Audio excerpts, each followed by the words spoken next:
This is the Whole Care Network.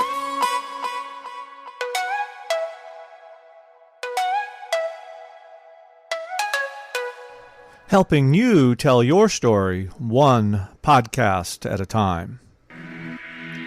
Content presented in the following podcast is for information purposes only. Views and opinions expressed in this podcast are solely those of the host and guest and may not represent the views and opinions of the Whole Care Network. Always consult with your physician for any medical advice, and always consult with your attorney for any legal advice. And thank you for listening to the Whole Care Network.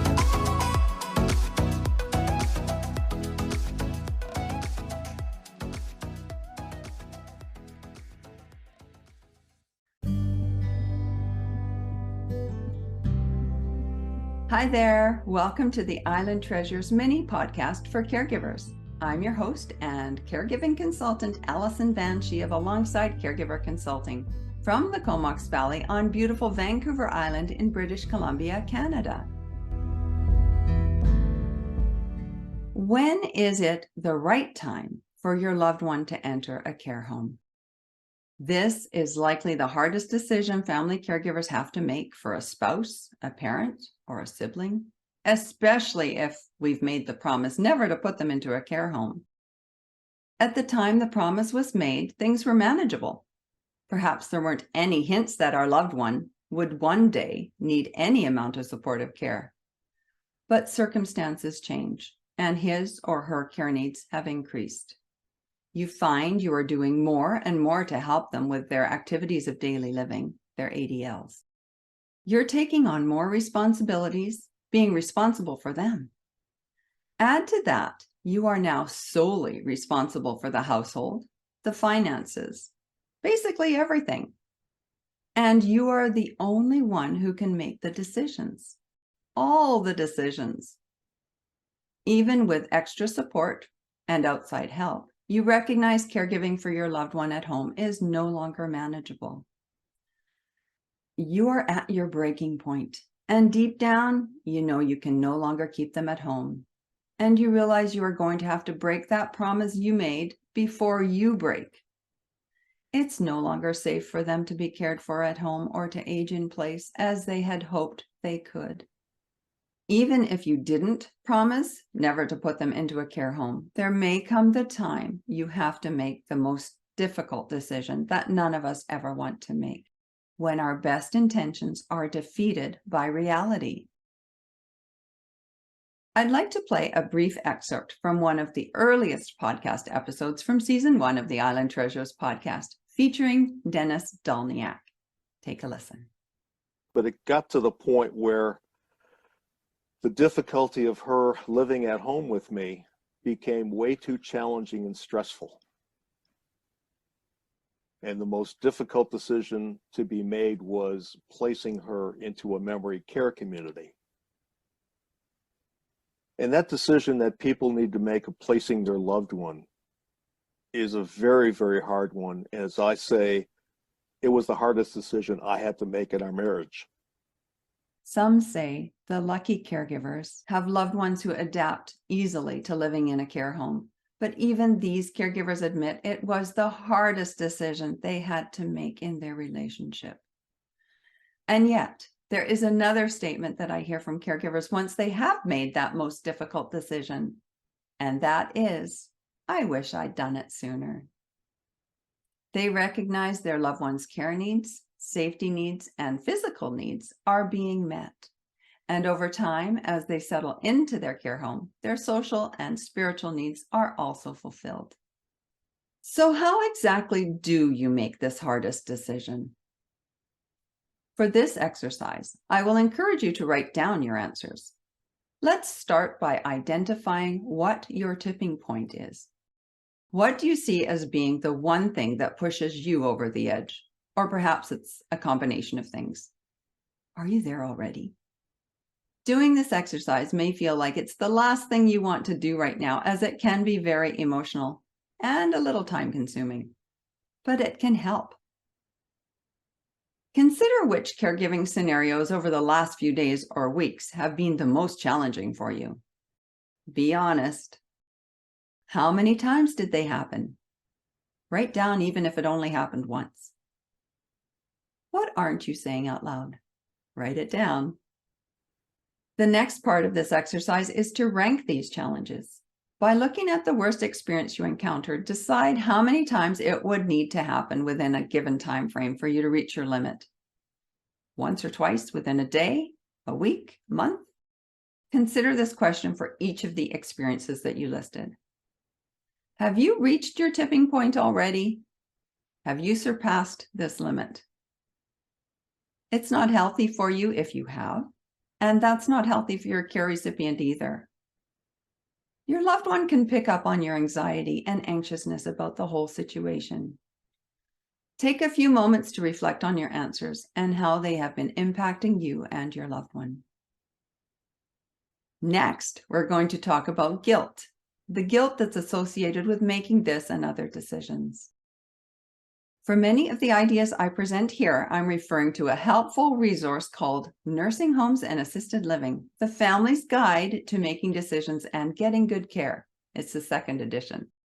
And it's written by Peter S. Silin and published in 2009. Incidentally, Peter was a mentor of mine. From pages 58 and 59, he says, "Guilt is like a little voice in our heads. It tells us how we should act and behave and criticizes what we have done.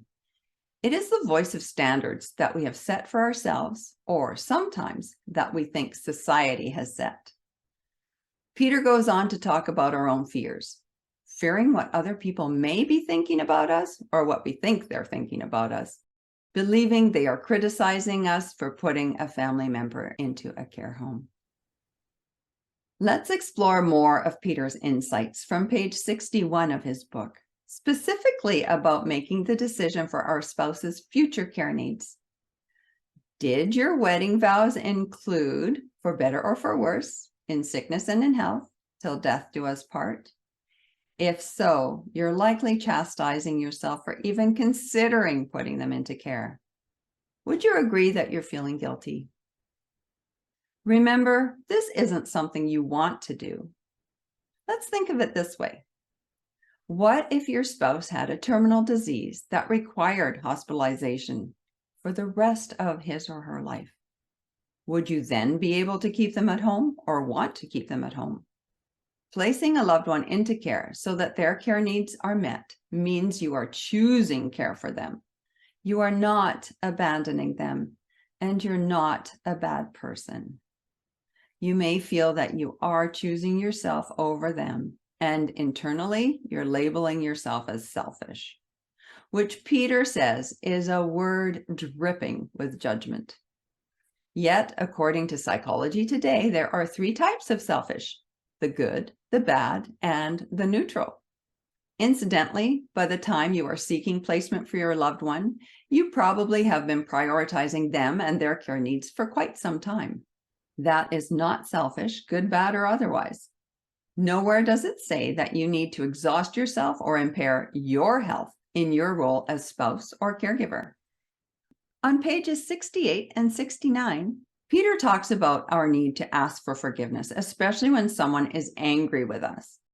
When that person is our loved one who has dementia or a cognitive impairment, we may want them to understand the reasoning behind our actions or decisions, but it is best not to try to reason with them, as dementia impacts their executive functioning and their ability to reason is compromised.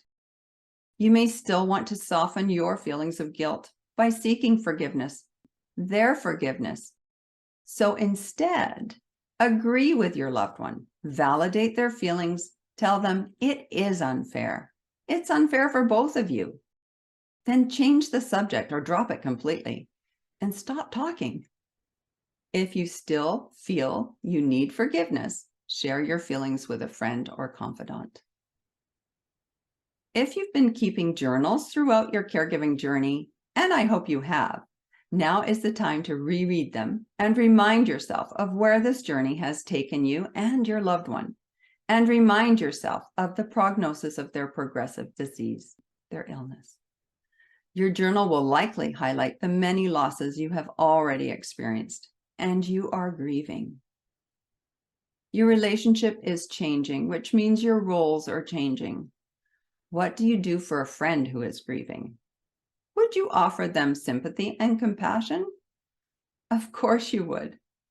So it's okay and even helpful to offer yourself that same sympathy and compassion, and be kind to yourself as you are making the hardest decision for yourself and your loved one.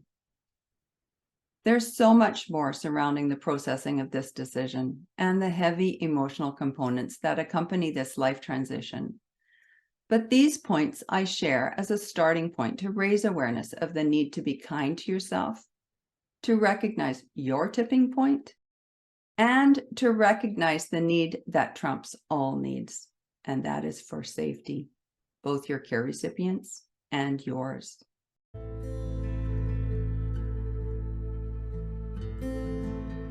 If you need to talk about this decision, be sure to reach out to a trusted friend or counselor.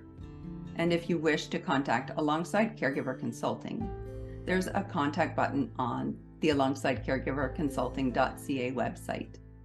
And I will include the title for Peter Silin's book again in the notes.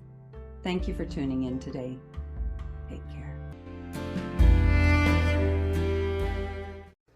This is the Whole Care Network.